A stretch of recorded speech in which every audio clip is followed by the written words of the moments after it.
Welcome to the Perfect Life Awakening Show, hosted by Royce Morales. Royce has been a transformational facilitator, teaching groundbreaking, spiritually based courses for more than 4 decades. She is the author of 3 books about her teachings. Join Royce as she takes you on a journey into how to live your best life and find your true purpose through discovering the origins of subconscious, disempowering notions and releasing them.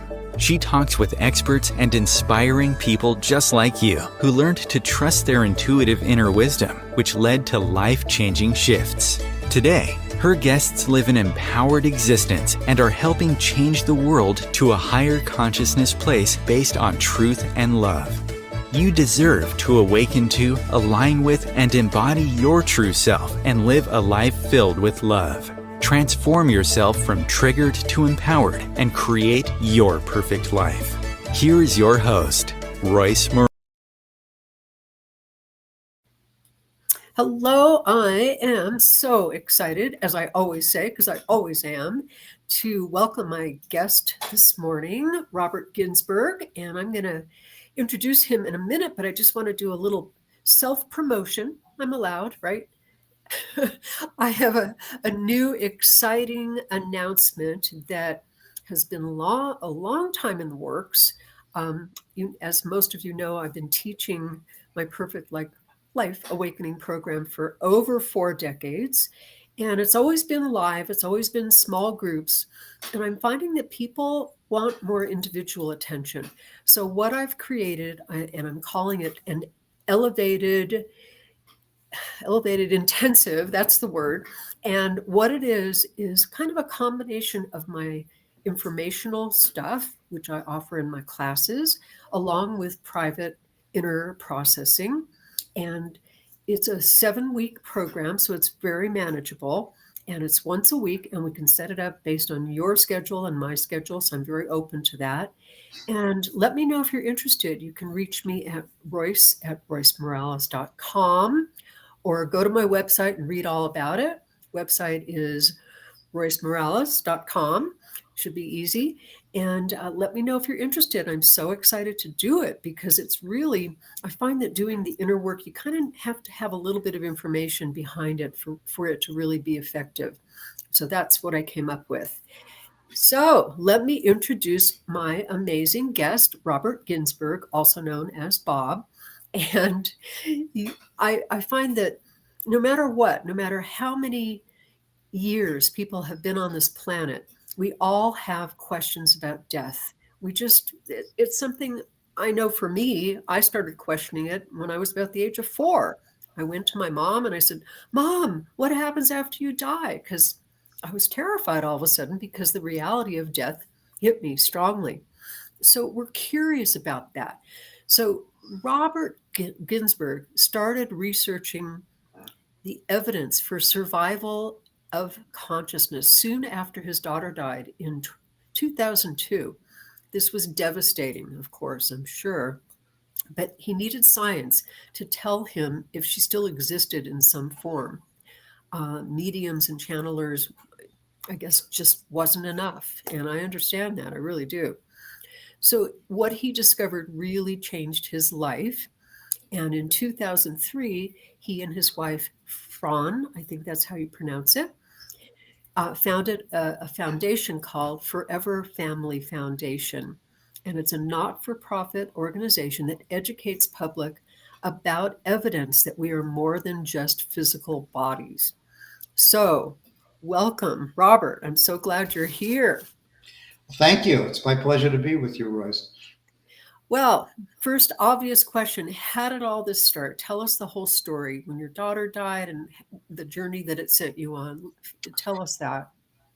Well, in 2001, before my daughter passed, we wouldn't be having this conversation because I was a left brain thinker. The notion that we could survive physical death to me was absurd. I thought it was Yes. a fairy tale, people's grief, talking.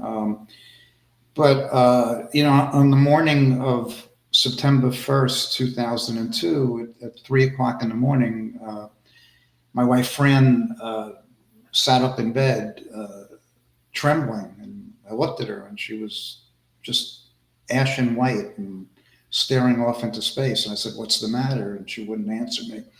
And I said, "What's the matter?" And then she just said, "Something horrible is going to happen today." And I said, "Well, what does that mean?" And she said, I can't tell you exactly, but I know that our lives are going to be changed, forever that day." So I did what, even though I really didn't so-called, believe in visions and precognition and that kind of phenomena. There were many times in our lives together up until that point where she had similar visions, and every time it played out exactly the way she said, but they were all good things. So logic told me if she was right then, she could be right now. So to make a long story short, I watched over my three kids during the day. One was back at college, the other one was going to college the next day, and my youngest one, Bailey, was she was working one last day as a part-time job before going back to high school. And at the end of the day, I kind of let my guard down, and four of us were out to dinner, and I let my son and my daughter drive home in one car while to get ready for the next day. And we lived in a rural area in New York, and we came upon a horrible accident and realized it was my kids. And my daughter didn't survive her injuries, and my son had severe brain injuries and was airlifted to a hospital. And then, my son was in a coma, so for quite a while I didn't know whether I was going to lose him as well. And eventually, when it became clear that he was going to recover, I remembered that morning, because I was in shock. I said, "Well, how did she know?" Because she knew. So that started me on a quest. I became obsessed with finding out, as you mentioned, if she still survived in some form, and where was she, and was she okay?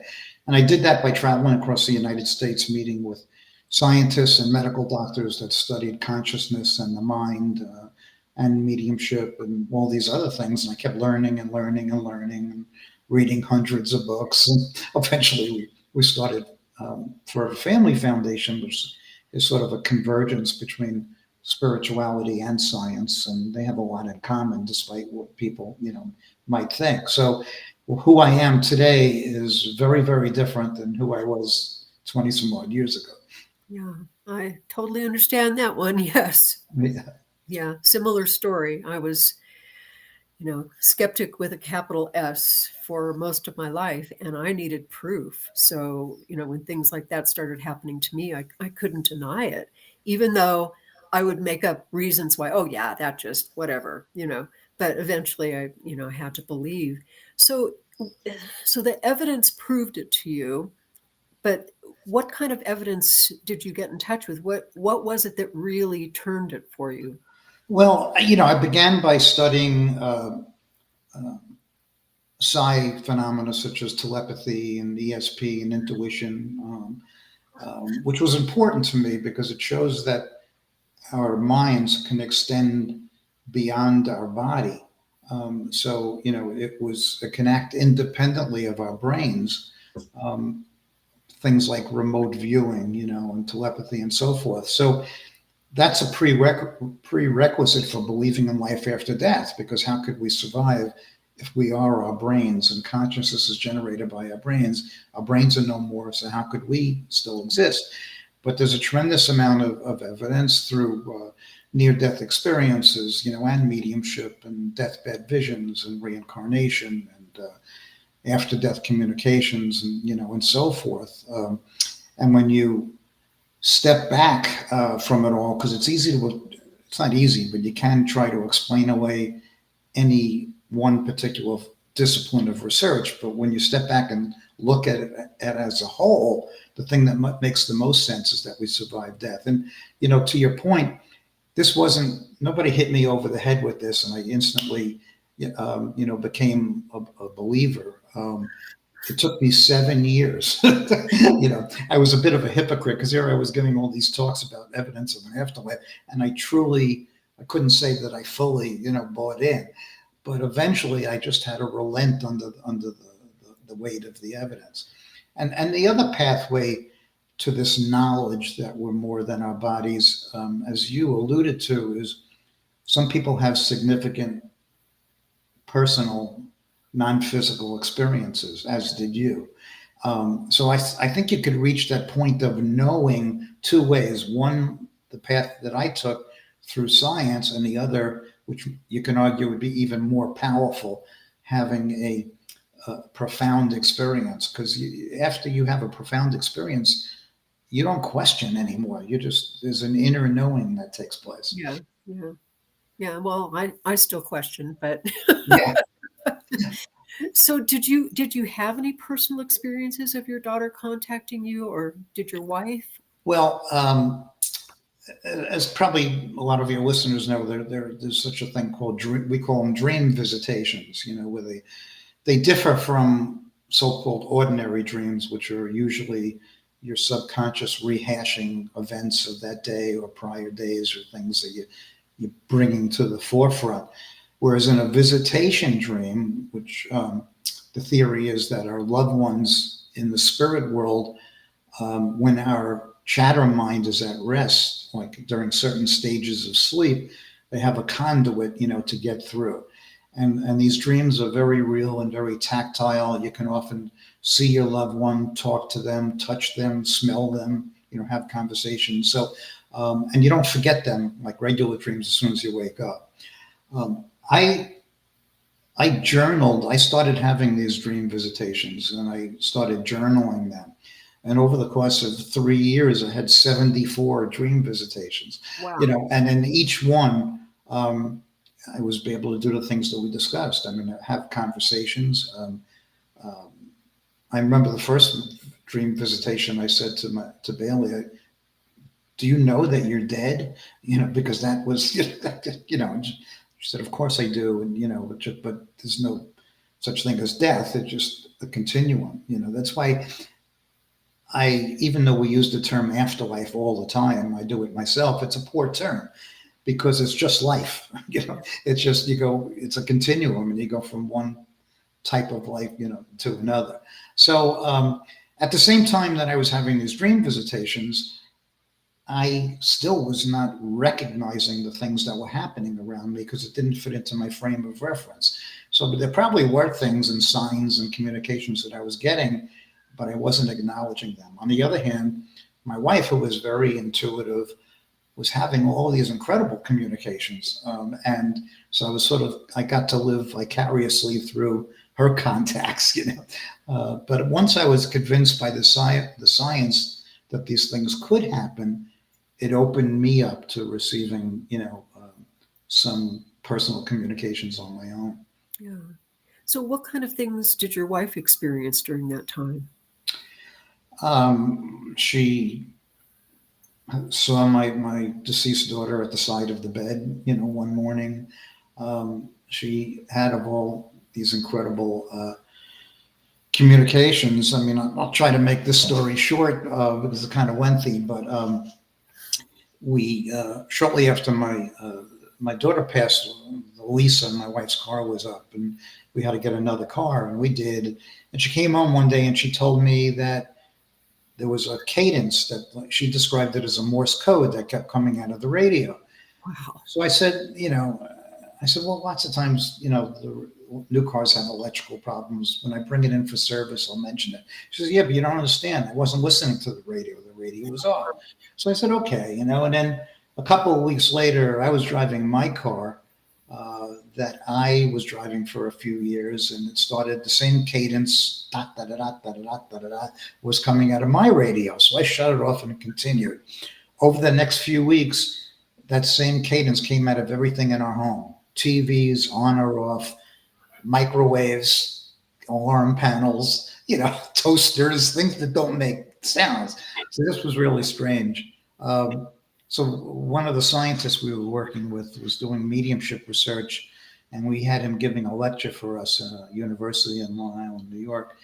And I told him, it was the only person I told about this. And during his lecture, with 500 people there, out of the PA system, da da da da da da. Oh my gosh. He just spotted me in the audience, and I just threw up my hands. I don't know. So we did. He said, "Let's do an experiment." He told my wife Fran to light a candle and talk to Bailey out loud and tell her that she needs her to do something, and she needs her to contact this medium that he was doing research with, named Janet. And Bailey should let Janet know if she was sending Morse code. So my wife followed directions. The next morning, I went into my office. I turned on my computer, and the first thing I did was open my email. The first email was from the scientist, and it was a forward of an email that he had just gotten from Janet, the medium. And the message said, "I have no idea what this is. I've never received anything like this before, but somebody is sending me Morse code." Oh my God. So, when I stepped back from that, I said, whoa, I mean, that's kind of, beyond chance. I mean, how could if you could rule out the possibility that somehow the scientist was in cahoots with the medium, and I know that, that wasn't the case. It was really, an incredible experience for me, which made me want to learn, more and more. But what was the Morse code trying to say? Did anybody? Well, I looked it up on the computer, there were Morse code translators, and the first letter was a B, but it wasn't long enough to make any type of thing. I don't think it was actually Morse code. It was Bailey's code. It was one way of her getting our attention. Netflix, we're part of the Netflix docuseries called Surviving Death, which is still streaming. And I had sent them a video that my wife had filmed. We were talking about my daughter. We got back home. I walked into the kitchen, and they had a series of 9 hi-hat lights that were in the kitchen. And as soon as I walked in, it was like a 4th of July light show. They were all, going crazy. And she starts filming, my wife, and I'm just staring in amazement. And then it lasts for about 10 minutes and stops. So I walk away, and then I hear her call me back, and it went on for another 10 minutes. So you talk about how you were, Royce, about still, questioning. The next morning at 9 a.m., I had an electrician in the house, and I had him take down each one of the 9 hi-hat lights and inspect them. And he found nothing wrong. So then I had him go to the switches, and I had him take those apart. And there was nothing wrong there either. And bear in mind, I had lived in this house for 10 years prior, and I lived in this house 10 years after, and nothing like that ever happened again. So in my mind, I ruled out all the physical explanations, so I was able to accept the non-physical explanation. Yeah. So that's why it's important not to just accept everything at face value. Right. Yeah. Well, as you're talking, I'm remembering something that happened quite recently to me that's kind of a comparable story, but at least I guess I've evolved a little bit past my skepticism. One of my former students passed, and I had known her for years and years and years. I knew her family. I did her celebration of life ceremony. That's how close we were. And shortly after her death, I was standing in the kitchen washing the dishes, turned off the faucet, and all of a sudden the faucet turned back on again. And I thought, I guess I didn't turn it off all the way. Well, this started happening randomly during the day. And every time it would happen, I would think about my former student. And I was sharing this with some people, and they said, "Haven't you called a plumber?" I said, "No, because there's nothing wrong with my faucet. It just does it very random." And then it started happening whenever I would think of her. It used to be I would think of her after it would turn on, but then it was, I'm thinking about her now. Boom, the faucet would turn on. Yeah. So you hear all sorts of things about, our loved ones in spirit are energy. They're just pure consciousness. And it's psychokinesis, the ability of mind to affect matter. Yeah. And things like, lights and faucets and movement of objects, happen more than people think. I mean, it's all over the world.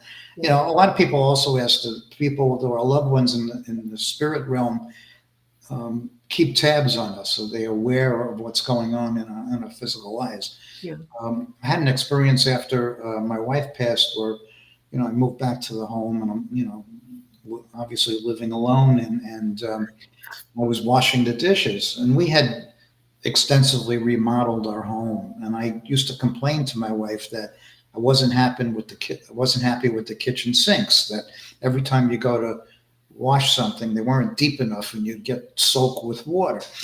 So here I am. I'm washing dishes, and again I'm getting soaked. And I say out loud, I said, Fran, I don't care what you say. This kitchen was poorly designed, and I left it at that because I used to talk to her out loud a lot.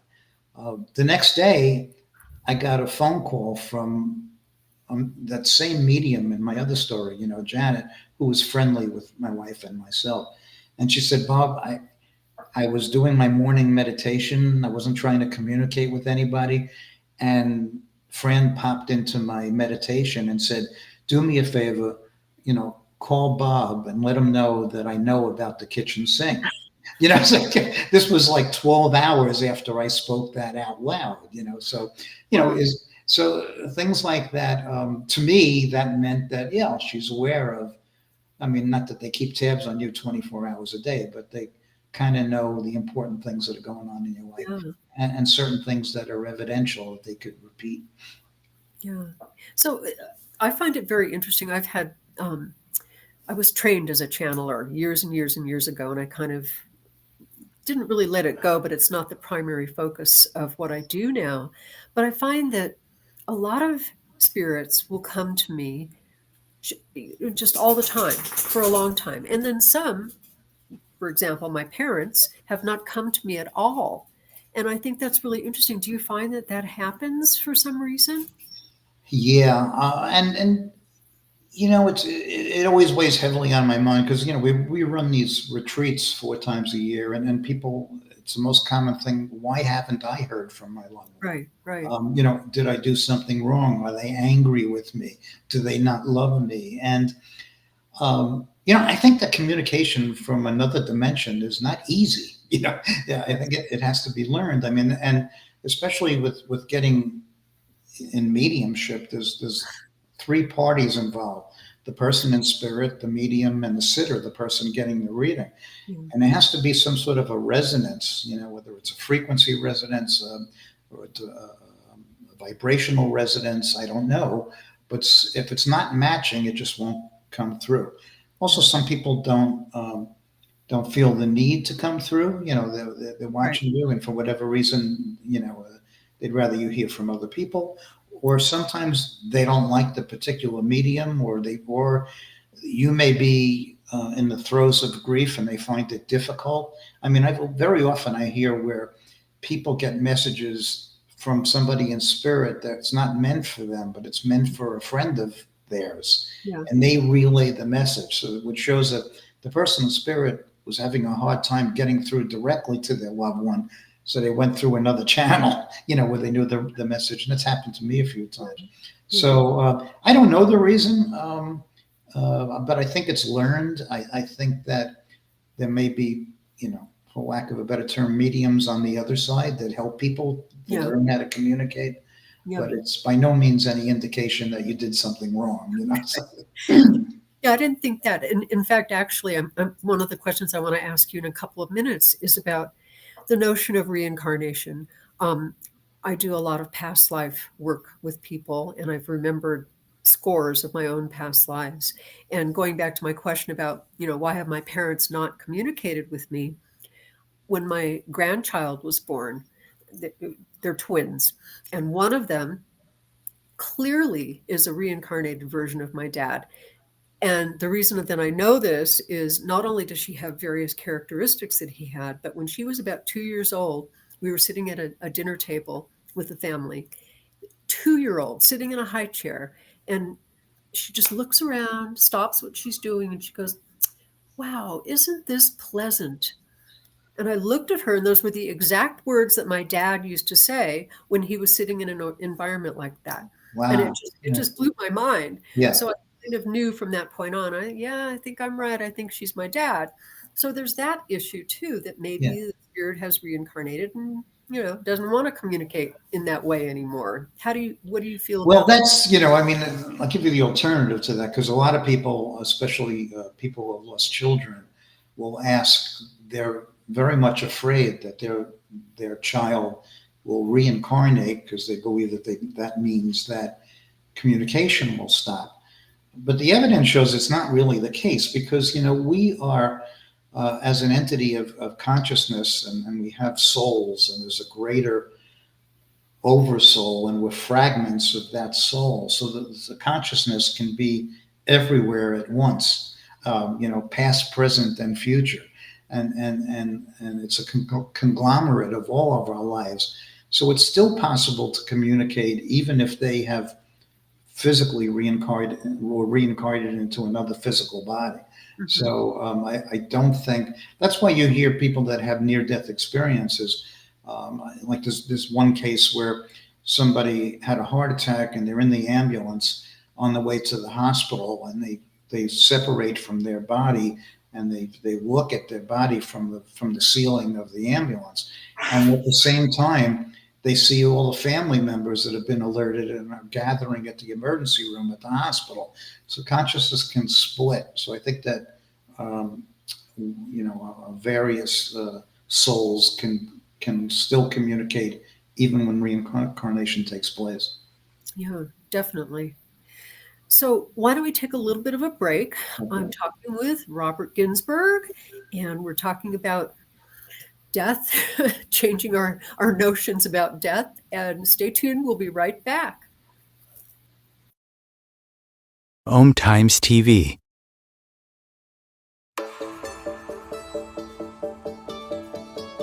Do you crave joy but feel stuck? Do you go through life feeling constantly triggered and frustrated? Fear is likely the culprit, and subconscious fear is likely sabotaging you. Perfect Life Awakening is a time-tested, spiritually based approach to inner transformation created by Royce Morales. For over 40 years, she has helped people get to the origins of subconscious fears and ultimately help them find their true purpose and a life full of joy. Sign up for Perfect Life Awakening today at roycemorales.com. You deserve to go from triggered to empowered, shifting your life with Perfect Life Awakening.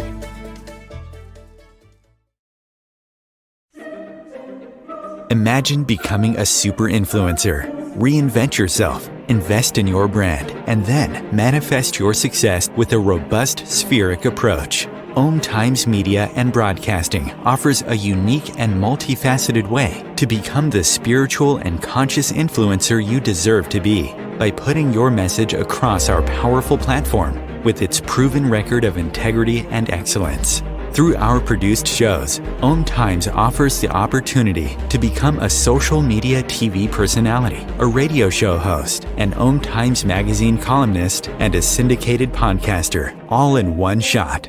By live streaming your show on Om Times TV and broadcasting it across the extensive Om Times radio and TV networks, you become more than a host. You become an ambassador and a force for positive change. Om Times. Open yourself to the possibilities.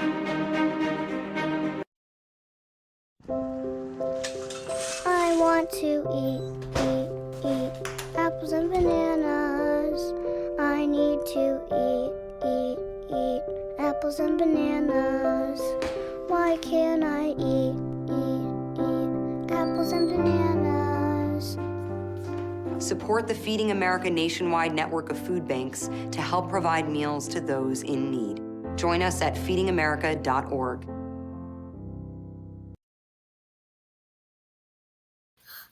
Welcome back. I'm talking with Robert Ginsberg. He is the founder of the Forever Family Foundation, and he also hosts the Signs of Life radio show. He's an author, and boy, a lot of stuff over there that you're doing. It's just great.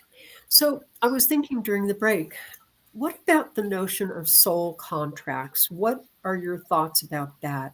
I have my own thoughts, but I'd love to hear yours. It's something that one of the few things that I really battle about, because virtually everybody that I work with in the spiritual community, believes in soul contracts. I always, the concept was very, very difficult for me to digest, because I always thought if we form this contract to come back here to learn certain lessons, why would I choose to come back to a life of poverty or sickness or hardship or tragedy and so forth? The spiritual explanation is that you can't think of it in human terms, but on a spiritual level, this greater soul knows certain things that you still need, to learn to grow and move, closer to enlightenment. But of course, my answer was, well, I'll accept that, but if I don't know the reason that I was put here and the lessons that I need to learn, how am I supposed to learn them? To me, it seemed like a cruel joke, but I'm open to the possibility. My theory about the way this physical existence works is a bit different from most people. I'm not one of these people that says everything happens for a reason. I think that a lot of things do happen for a reason, but not everything. I disagree with people that say that there are no coincidences. I think there are coincidences, but there's also organized synchronicities, that take place. It's a combination of the two. So the way I like to think of things is that this universe is our physical existence is random, but it's random by design. It's part of a plan.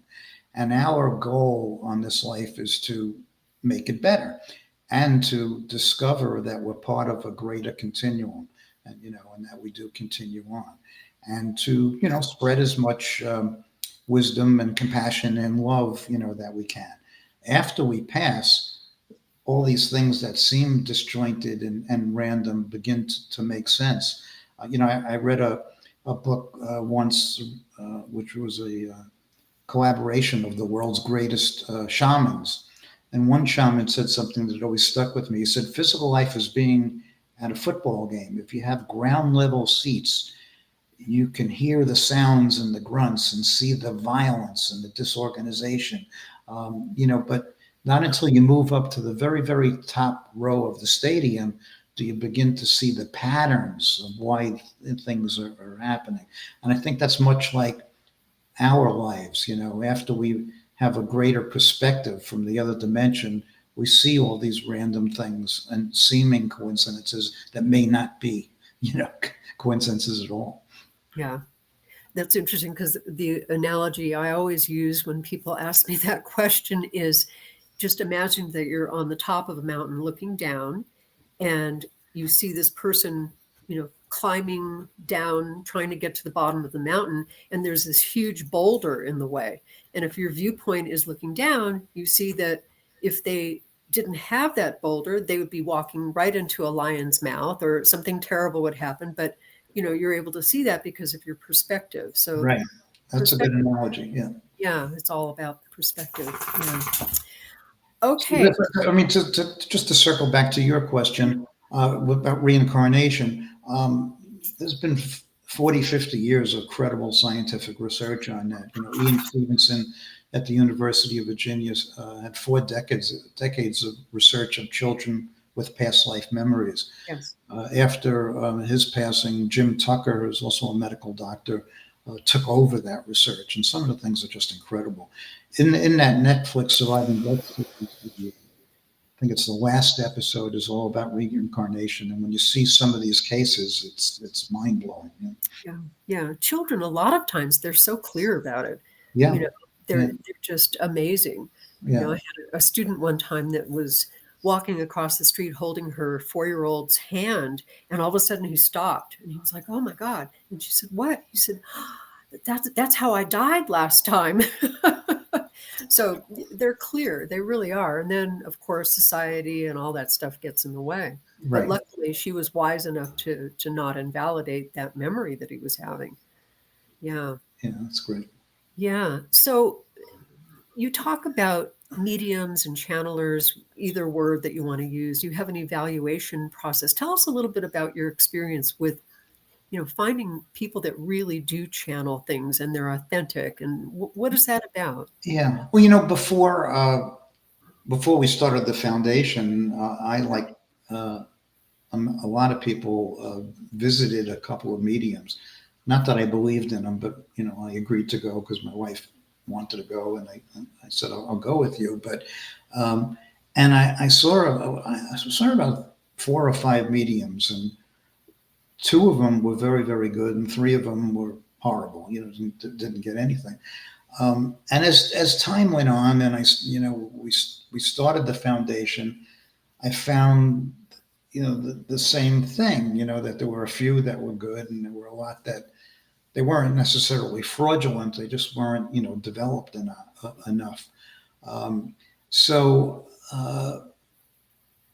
And then when we started the certification program that you referred to, I found that in my own data, only 10 to 15% of the mediums that we evaluated actually gained certification, which meant that 85 to 90% didn't. And I put that in my first book, The Medium Explosion, which didn't make me very popular in the mediumship community. But my purpose was not to bash mediumship. I mean, good mediums can have the ability to change lives, and positively affect one's grief in unbelievable ways.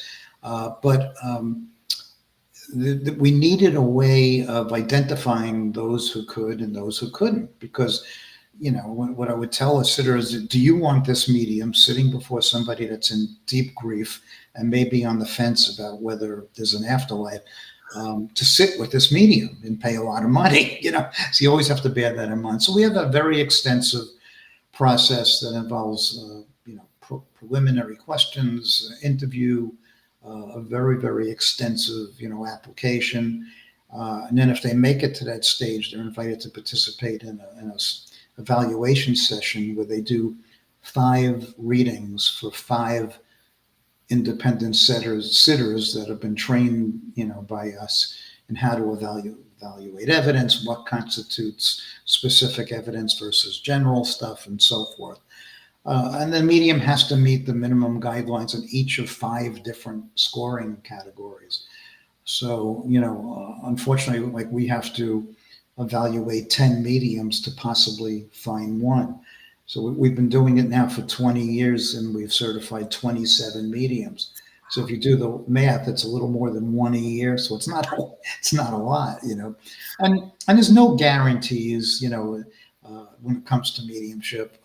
It's not a direct, phone call to spirit. But what we have found over the years is that a lot of the mediums, or all of the mediums that we've certified, are more consistent. They very rarely don't connect. And a lot of them have gone on to participate in formal research. Unfortunately, over the years, a great many of them have become famous. And when you become famous, what happens is that you do fewer and fewer readings. Your waiting list gets to be years long, and you charge, what in some cases, too much money. So that doesn't do us any good, because we did it as a resource for the bereaved. So we're trying to identify more and more mediums that can do what they claim and have some availability. As you're talking, I'm wondering, if I was trying to do a reading and I knew I was being tested, what would happen on a spiritual consciousness level? I mean, the spirits might say, oh, this is, I'm not going to show up today because you're being tested, or, I might block it in some way. Is there that gets taken into consideration? I certainly have thought about that many times. And we used to, years back, do the session in one day. So each medium would do 5 readings, short readings at 15 minutes in duration, but asking a medium to do 5 readings in one day is very taxing. Plus the fact that mediums have never been put in a position where they're being evaluated. So, and mediums are human, and they get nervous, And by me talking to them before and telling them not to be nervous, that's going to make them more nervous. I realize that. So I think that nerves and being in this sort of clinical atmosphere has affected the process, but it's the best system that we've been able to come up with. And it could very well be that, person. And the advantage that we have is that the underlying goal of most people in spirit is to provide evidence to their loved ones that they still exist. And they do that through specific types of evidence. So in most cases, they're going to want to come through, although maybe a spirit recognizes that this particular medium has no ability, and so I'm not going to waste my time, as you alluded to. So that I have thought about that many times. Yeah, back when I was doing channeling, this is decades ago, and like I said, that was my original training ground in spirituality. The organization that I was working for or through, they were all about just getting these messages from loved ones. And I used to get messages like, oh yeah, put air in your tires, because, I'd get these very mundane, very pragmatic messages.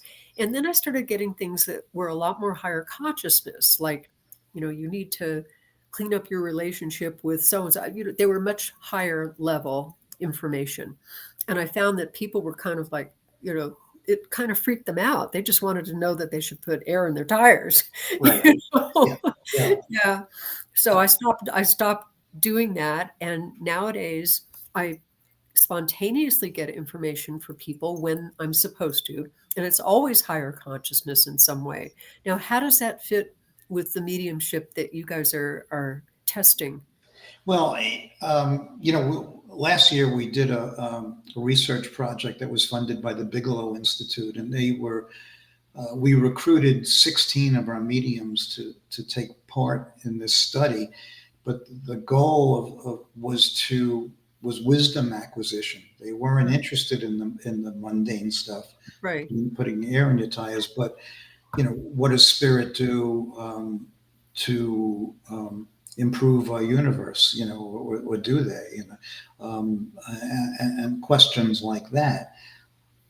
From a research perspective, it's very, very difficult because I can evaluate a specific piece of evidence, a statement, but how do you evaluate wisdom? Exactly. And it very well may be true, but it's hard. It's not one of these things that you can really study formally because it's coming from a much higher source. Yeah.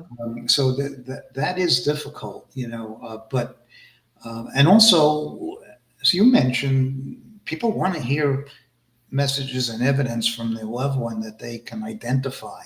Yes. So they don't want to hear, the other stuff. See, unfortunately, what I found over the years is that a lot of mediums, especially the ones that have not been trained or not highly developed, believe that their job is just to give a message of love, and once they do that, their job is done, and and the sitter is much better off for it. So, and for some people, that's enough. That the medium says, "I have your mom here. Mom wants me to tell you that she loves you." Well, sure, there are some moms that don't love their children, but not that many. So it's a pretty general statement. Or if you're the medium and you're giving me a reading, and we see each other, and you can guess my approximate age, and you say, "Bob, you have a great grandmother in spirit." I'd have to mark that as a hit because it's a true statement. But since she'd be 135, it's a good chance. So we're looking for the specific evidence. Dad is telling me he bought you a red bicycle when you were 4 years old. Well, that's pretty specific. And if that was true, that should be given a lot more weight than a general statement. Right. Yeah. So messages are important, but from our perspective, before you can give a message, you must present the evidence so that the sitter knows that you're communicating with their loved one. Yeah. Then if a message flows, they can accept it. Yeah. Yeah. Interesting. Very interesting. So tell us about your Forever Family Foundation. Give us some information about that. Well, we're a global not-for-profit. We have about 16,000 members. Wow. It's an all-volunteer organization. Nobody in the organization has ever been paid a dime. We want to educate the people about some of the things that we're talking about now, and open up their minds. We're not trying to convince anybody, but learn about the evidence and form your own opinions, maybe recognize communications that come to you. We're science-based, so we'll integrate in a conference, mediums with scientists, because mediums are one form of evidence that scientists, study. We As I mentioned, we hold 4 grief retreats per year in different parts of the country. One of them was we let Netflix film one of them, which is part of the Surviving Death, docuseries. We have a weekly radio show that we've been doing since 2005. We used to publish a magazine, but I had to give that up after my wife passed because it's just too much to handle. We have webinars and various conferences and events and so forth. So there's a lot of stuff. I find that it's always been of great interest. People were always questioning. I know when I was a child, up until adulthood, I had a tremendous fear of death. How could this be it? How could I be extinguished forever? Right. And now I find that I don't have any fear of death anymore. So that's one advantage of it. And it raises a lot of spiritual questions. There are a lot of things that we study that can't be explained by science or physical terms, but yet they happen. For instance, deathbed visions. For those who are not aware, many people that are near death are visited by loved ones that have gone before them, and people in hospice. This is everyday stuff. That's how they know when somebody's getting ready to pass. All of a sudden, the person who may be uncommunicative, their eyes will get wide open and they'll extend their arms out and start talking to their mom. So there's no explanation that medical doctors have been able to provide that would explain it, and yet it happens. So if you rule out the medical and physical explanation, to me it's a spiritual. Maybe it's one way of us getting like one last day, with our loved one and so forth. There's also such a phenomenon called terminal lucidity, or sudden awakening. I experienced that with my mother-in-law. I was visiting her. My wife and I were alternating visits to her in her rehab facility. For 3 weeks, she could not talk. She was not conscious. She just, lied there. The sepsis was ravaging her body. And I showed up one morning and she's sitting up in bed and she said, "Hi, Bob, listen, taxes are going to be due soon. You have to go to my apartment, get all the papers, go to H&R Block. And the holidays are fast approaching. You're going to have to buy all the stuff." And I went in the other room and I called my wife who was home. I said, you got to get your ass down here. This is a miracle. I said, it's unbelievable, because I was unfamiliar. I hadn't studied this stuff yet, but it's called terminal lucidity. And as I mentioned, there's no, doctors can't explain it. How do you explain something like that? And after that, she was like that the whole day, and that evening she settled back into her semi-comatose state and she died a day or two later. So, all these things that a lot of people are unaware of, but continuously happen. And it shows that with the deathbed visions, to me, it shows that we all have escorts to the other side. Because it seems like everybody gets a vision. They may not be able to communicate it to others, but yet they have these people that are there to help them transition. My mom was, I have the capital S skeptic. She has capital S times 100 skeptic. Yeah. And she had absolutely no connection with religion or spirituality. She thought what I did was just ridiculous. Yeah. And when she was during her last 3 weeks of life, I was there taking care of her. And all of a sudden I heard her yell from the other room, Royce, come in. And I said, "What?" She goes, There's this golden woman standing in my room. And it was clear as day that she was having a visitation. And she, and she didn't question it, which was really bizarre. But she just, "What? Don't you see her? Don't you see her?" And I didn't see her, but I didn't agree. I disagree. I just said, "Oh, that's great, Mom." And then she died a couple of days later. But so it's just, that's exactly what it happens so often. Yeah. Very interesting, Miss Skeptic, and she had a golden visitor. Yeah. Well, those are the most powerful ones when you have somebody that doesn't believe in any of this stuff. And yes, they have that. Yeah, Well, yeah. She needed something big and dramatic to get her to believe, I right. Yeah. guess. So I know that you're an author. Tell us about your books. Let's see those books. Well, the first book I wrote was called The Medium Explosion, and that was about simply writings about the process of mediumship. What to do when you're having a reading, how mediums work, and I did it again, not to bash mediums, but quite the opposite. I want to show that some were extraordinary. So it's pretty comprehensive, and I put in a lot of direct personal experiences that I had into the book. My second book was a bit of a departure, like my life here and there. So that the first part of the book is sort of an autobiography, because I've led a pretty wild and extensive life, but I won't give away too much. But the second part of the book concerns the afterlife. So the second part is nonfiction, but based on is fiction, but based on nonfiction. So I think all of my writings going forth will have some sort of afterlife theme to them. Well, yeah.